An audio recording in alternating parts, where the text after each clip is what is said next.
আসসালামু আলাইকুম সবাইকে। সো আজকে আমরা আলোচনা করব সাস্ট মানে শাহজালাল বিজ্ঞান ও প্রযুক্তি বিশ্ববিদ্যালয়ের ভর্তি প্রস্তুতির A to Z নিয়ে।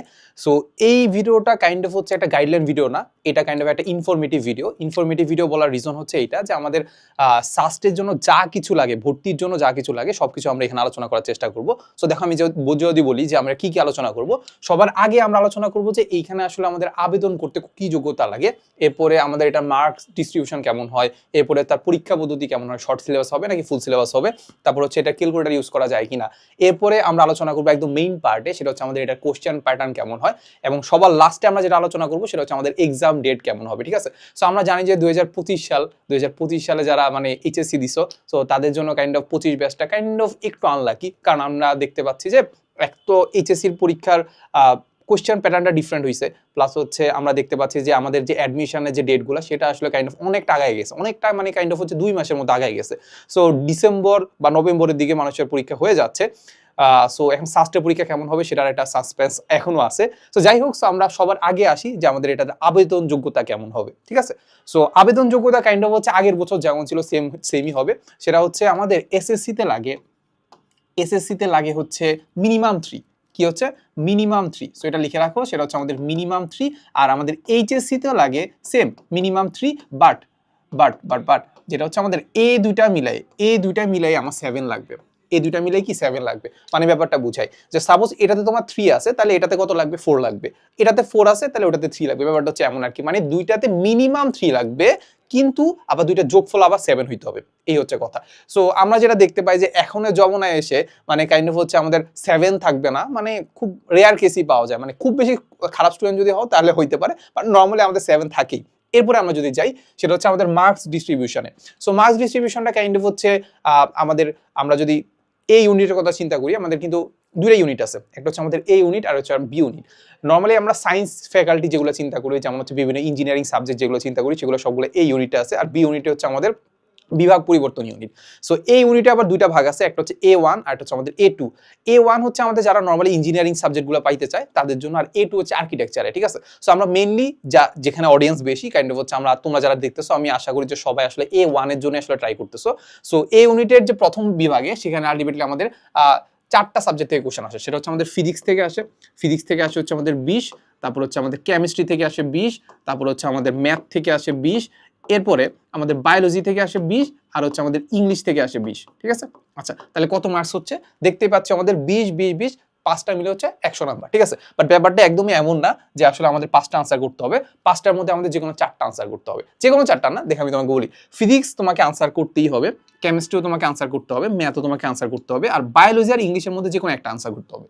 ঠিক আছে, তাহলে বায়োলজি আর ইংলিশের মধ্যে যদি যে কোনো একটা আনসার করো, তাহলে আলটিমেটলি আমাদের ফিজিক্স কেমিস্ট্রি ম্যাথ আর বায়োলজি বা ইংলিশের যে কোনো একটা হইলে তাহলে আমাদের মোট হচ্ছে কটা, 4টা সাবজেক্ট, 4টা সাবজেক্টে 4 20 100, 4 20 80, সরি 100 কেন বলতেছি, 4 20 80, তাই তো। আচ্ছা তাহলে আর 20 কোথা থেকে, আর 20 হচ্ছে তোমার এইচএসসি আর এসএসসি যে জিপিএ আছে না, ওই জিপিএ কে 2 দ্বারা গুণ করবে। ঠিক আছে, সো সাপোজ তুমি চিন্তা করতে পারো যে এসএসসি তে তুমি জিপিএ 5 পাইছো, এইচএসসি তে জিপিএ 5 পাইছো, তাহলে দুইটাকে 2 দ্বারা গুণ করলে কত হচ্ছে, 5 কে 2 দ্বারা গুণ করলে 10, আর হচ্ছে 5 কে 2 দ্বারা গুণ করলে 10, তাহলে আলটিমেটলি আমাদের হচ্ছে এই যে 20, টোটাল হচ্ছে কত, টোটাল হচ্ছে এই 100 মার্কসের উপর কি হচ্ছে তোমার ভর্তির যে রেজাল্টটা সেটা নির্ধারণ করতেছে। ব্যাপারটা বুঝছো, এই হচ্ছে আমাদের টোটাল। তাহলে আলটিমেটলি আমাদের ফিজিক্স কেমিস্ট্রি ম্যাথ তো আমাকে ভালো করে পড়তেই হবে, তারপর বায়োলজি আর ইংলিশের মধ্যে যে কোনো একটা ভালো করে পড়তে হবে, আবার জিপিও কিন্তু ভালো থাকতে হবে। কি করতে হবে, জিপিও ভালো থাকতে হবে। আর এইখানে যে আমাদের যে পরীক্ষাটা হচ্ছে এইটার টোটাল টাইম হচ্ছে 1.5 ঘন্টা। কত ঘন্টা, 1.5 ঘন্টা। ঠিক আছে, এই হচ্ছে কথা। এরপর আমরা যদি পরীক্ষা পদ্ধতির কথা বলি, পরীক্ষা পদ্ধতি হচ্ছে আমাদের এইটাই হচ্ছে একটু ডিফারেন্ট, সেটা হচ্ছে আমাদের ফুল সিলেবাসে পরীক্ষা হবে। কোন সিলেবাসে, ফুল সিলেবাসে। আচ্ছা, সো ব্যাপারটা প্রবলেমটা হয়ে গেছে এই জায়গায় যে ভাই আমি সারা জীবন শর্ট সিলেবাস পড়ে আসলাম, পুরা কলেজ লাইফ শর্ট সিলেবাস পড়ে আসলাম, এইবার মেডিকেল বাদে তো সব জায়গায় আসলে শর্ট সিলেবাসই হওয়ার কথা, বাট এখানে একদম ডিরেক্টলি বলে দিচ্ছে যে এখানে ফুল সিলেবাসে পরীক্ষা হবে। এখন ফুল সিলেবাসে পরীক্ষা হলে ফুল সিলেবাসে জিনিসগুলো পড়বো কি হবে, এগুলোকে একদম থিওরি থেকে প্রথম থেকে পড়বো নাকি জাস্ট আমি কোশ্চেন ব্যাংকটা সলভ করে যাব। সত্য কথা হচ্ছে আমাদের যে সময় দেওয়া আছে কাইন্ড অফ হচ্ছে এখন যে সময়টুকু বাকি আছে আর কি, সো এই সময়ের মাঝখানে তুমি আসলে একদম থিওরি পড়ে সবকিছু আবার কোশ্চেন ব্যাংক সলভ করবা, এরপর কোশ্চেন ব্যাংকের সলভের বাইরেও জিনিসপাতি পড়বা, এখন সত্য কথা খুব একটা সময় নাই। এখন তোমাকে যেটা ফোকাস করা উচিত যে কোশ্চেন ব্যাংকটা আমি ঠিকভাবে পড়ে যাব, কোশ্চেন ব্যাংকের জন্য যতটুকু থিওরি লাগতেছে ওই থিওরিটা আমি পড়ে যাব। ঠিক আছে, সো আমাদের যে সাস্ট ক্র্যাশ কোর্স আছে এখানে আমাদের সেম কাজটাই করা হয়েছে। আমরা যে শর্ট সিলেবাসের যে যে বাইরের পার্টটুকু আছে সেটাকে আমরা আলাদা করে রাখছি out of short syllabus section দিয়ে। অ্যান্ড ওইটাতে আমরা যেটা করছি যে একটু বেশি ডেপথে গিয়ে পড়াইছি। বেশি ডেপথে গিয়ে বলতে কি, যেটা শর্ট সিলেবাসের আন্ডারে আছে ওইটা তো আমরা কাইন্ড অফ হচ্ছে জাস্ট কোশ্চেন ব্যাংকটা সলভ করে দিলেই হচ্ছে, মানে ওইখানে তো আসলে খুব একটা ডেপথে যাওয়ার দরকার পড়তেছে না। বাট আউট অফ শর্ট সিলেবাসে তুমি কিন্তু থিওরি জানো না, ওইটা মাথায় রেখে কিন্তু আমরা পড়াইছি, ঠিক আছে? সো ক্লাসগুলো দেখতে পারো, ক্লাসগুলো দেখলে ব্যাপারটা বুঝতে পারবা। যাই হোক, এরপরে আমাদের কাছে যে অপশনটা আছে সেটা হচ্ছে আমাদের ক্যালকুলেটর আমরা ইউজ করতে পারবো কিনা। এটাতে আমরা অবশ্যই ক্যালকুলেটর ইউজ করতে পারবো। কারণ কি বলতো, আমরা সাস্টের কোশ্চেন প্যাটার্ন নিয়ে যদি একটু পড়া আলোচনা করবো, নো ডাউটে আমরা জানি যে সাস্ট আসলে হাইপ ক্রিয়েট করছে কেন। এক তো এটা ভালো ভার্সিটি অবশ্যই, প্লাস আরেকটা জিনিস হচ্ছে সেটা হচ্ছে একটা কোশ্চেন প্যাটার্নটা নর্মালি আমরা দেখতে পাই যে একটু ডিফারেন্ট কেন? কারণ আমি পার্সোনালি যেটা করতাম যে আমি যখনই আমি অ্যাডমিশন প্রিপারেশন নিচ্ছিলাম তখন আমার কাছে দুইটা ভার্সিটির কোশ্চেনটা কঠিন লাগতো, একটা হচ্ছে সাস্ট, একটা হচ্ছে কুয়েট। সত্য কথা, বুয়েটেরটা অত কঠিন লাগতো না। সো সাস্ট কিন্তু বরাবরের মতোই আসলে কোশ্চেন ডিফারেন্ট করে, একটু ডিফারেন্ট ধাঁচের একটা কাইন্ড অফ নতুন একটা ফ্লেভার আনার চেষ্টা করে, ঠিক আছে? সো মেইনলি আসলে ম্যাথে দেখতাম যে বিন্যাস সমাবেশে যে কি ধরনের অলিম্পিয়াড টাইপের কোশ্চেন করে আসতো। তো যাই হোক, সোকেল ওটা ইউজ করতে অবশ্যই দিবে। এরপরে আসি আমরা হচ্ছে এবার কোশ্চেন প্যাটার্নে। মেইনলি অবশ্যই বলে দিছি যে কোশ্চেন প্যাটার্নটা কি হচ্ছে, একটু ডিফারেন্ট। এটাকে কাইন্ড অফ আমরা ভার্সিটিও বলতে পারবো না, ভার্সিটিতে একদমই বলতে পারবো না। ইঞ্জিনিয়ারিং বলা যায়, কিন্তু ইঞ্জিনিয়ারিং এর কাছাকাছি বলা যায়। সবচেয়ে কাছাকাছি যে প্যাটার্নটা সেটা হচ্ছে আমাদের ইঞ্জিনিয়ারিং। কোনটা বলতো? ইঞ্জিনিয়ারিং। কিন্তু তাও বললাম যে ইঞ্জিনিয়ারিং এর সাথেও কিন্তু হুবহু মিলে না, একটু ডিফারেন্ট টাইপের কোশ্চেন করে। কারণ আমরা ইঞ্জিনিয়ারিং এর ক্ষেত্রেও যদি চিন্তা করি, কুয়েটের কথা চিন্তা করি, তাহলে ওই ধরনের কোশ্চেনও কিন্তু করে না, একটু ডিফারেন্ট টাইপের করে বা একটু কঠিন টাইপের করার চেষ্টা করে, ঠিক আছে? সো আমরা যদি মানে প্রিপারেশনের কথা বলি, তাহলে ইঞ্জিনিয়ারিং প্রিপারেশন নিলে মোটামুটি সাস্টি প্রিপারেশন হয়ে যায়। বাট মেইনলি আমাদেরকে প্রিপারেশন নিতে হবে কোশ্চেন ব্যাংক থেকে। সত্য কথা, কোশ্চেন ব্যাংকের বাইরে তেমন কিছু নাই। সাস্টের কোশ্চেন ব্যাংকটা দেখলেই তুমি বুঝতে পারবা যে এটা কি ধরনের কোশ্চেন করে, ওটা ফ্লেভারটা কেমন, ওটা তুমি করলেই বুঝতে পারবা, ঠিক আছে? তো যেটা বললাম যে ইঞ্জিনিয়ারিং প্রিপারেশন তো অবশ্যই নিবা, এর পাশাপাশি তোমাকে যদি মনে হয় যে না ভাই আমি ভার্সিটি প্রিপারেশন নিচ্ছিলাম, তাহলে এবার আমি সাস্টে টিকতে চাই, ব্যাপারটা বুঝো। তুমি ভার্সিটি প্রিপারেশন নিচ্ছিলে, তুমি এবার সাস্টে আসলে পরীক্ষা দিয়ে আসলে টিকতে চাও বা একটা ভালো একটা সাবজেক্ট পাইতে চাও, তাহলে বলবো যে ভার্সিটি প্রিপারেশন দিয়ে হবে না। সত্য কথা, তুমি লিখে রাখো, ভার্সিটি প্রিপারেশন দিয়ে হবে না, যদি না তুমি খুব বেশি ভালো স্টুডেন্ট হও। ভার্সিটি প্রিপারেশন দিয়ে তোমার অন্য কোনো ভার্সিটি, যে কোনো ভার্সিটি দিতে পারে, বাট সাস্টের জন্য তোমার ইঞ্জিনিয়ারিং প্রিপারেশন নাও লাগে। ইঞ্জিনিয়ারিং যারা অ্যাসপায়ারেন্ট আছে তাদের জন্য মোটামুটি হইলেও সাস্টটা মোটামুটি বলা যায় যে প্রিপারেশন কোনো মতো হয়ে যায় বা 80-70-80% হয়ে যায়। তারপরে আমি বলবো যারা ইঞ্জিনিয়ারিং প্রিপারেশন নিচ্ছ তারা সাস্টের জন্য আলাদা করে প্রিপারেশন নিবা। কিসের জন্য? সাস্টের জন্য আলাদা করে প্রিপারেশন নিবা। অ্যাটলিস্ট প্রিপারেশন নাও পরীক্ষার আগে কোশ্চেন ব্যাংকটা হলো দেখে যাবা, ঠিক আছে? সো যেটা বললাম সেটা হচ্ছে আমাদের কি করতে হবে বলতো, আমাদের যে কোশ্চেন ব্যাংকটা আছে, কিসের কোশ্চেন ব্যাংকটা? সাস্টের যে কোশ্চেন ব্যাংকটা আছে সেটা অবশ্যই ভালো করে পড়তে হবে। অবশ্যই কি ভালো করে পড়তে হবে। এখানে আমি একটা জিনিস প্রমোশন করে রাখি, সেটা হচ্ছে নর্মালি আমরা যেটা দেখতে পাই যে সাস্টের বাজারে যতগুলা কোশ্চেন ব্যাংক আছে সবগুলো হচ্ছে কাইন্ড অফ হচ্ছে সাল ওয়াইজ কোশ্চেন ব্যাংক দেওয়া আছে যে এত সালের কোশ্চেন, এত সালের কোশ্চেন। বাট নর্মালি প্রথম দিকে কিন্তু আমরা সাল ওয়াইজ কোশ্চেন ব্যাংক সলভ করি না। প্রথম দিকে আমরা যেটা সাজেস্ট করি সেটা হচ্ছে কি বলতো, প্রথম দিকে আমরা একদম চ্যাপ্টার ওয়াইজ, যে আমরা একটু থিওরি পড়বো, থিওরি পরে আমি কি করবো, থিওরি পরে আমি কোশ্চেন ব্যাংক সলভ করবো, ওইরকম কোশ্চেন ব্যাংক কিন্তু বাজারে পাওয়া যায় না। সো আমাদের যে কিউএনএ অ্যানালাইসিস মেগা বুক যেটা আছে, এটা তুমি দেখলেই বুঝতে পারবা যে এই বইটা তুমি চাইলে একটু দেখতে পারো। তোমার কমেন্টে হচ্ছে লিঙ্ক দেওয়া থাকবে, এখান থেকে তুমি হচ্ছে পিডিএফটা চাইলে একটু পড়তে পারো। আমাদের ইভেন আমাদের কোর্সে আমাদের পিডিএফটা কিন্তু আমরা ফ্রিতে দিয়ে দিয়েছি, ঠিক আছে?